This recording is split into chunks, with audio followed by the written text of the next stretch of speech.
In this video, I'm going to show you how to change your language on your WordPress website.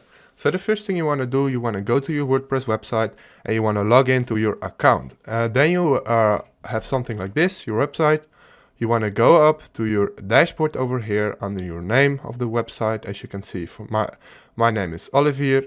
Then go to dashboard, go down to the settings tab over here.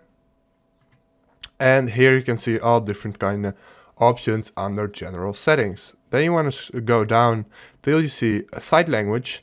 As you can see, the site language is English United States, but by default it was in Dutch because I live in the Netherlands. So to change it, go down and then you can change it to basically any language you want. So I just leave it on English, but if you want to do it in German or Danish, you can hit this one.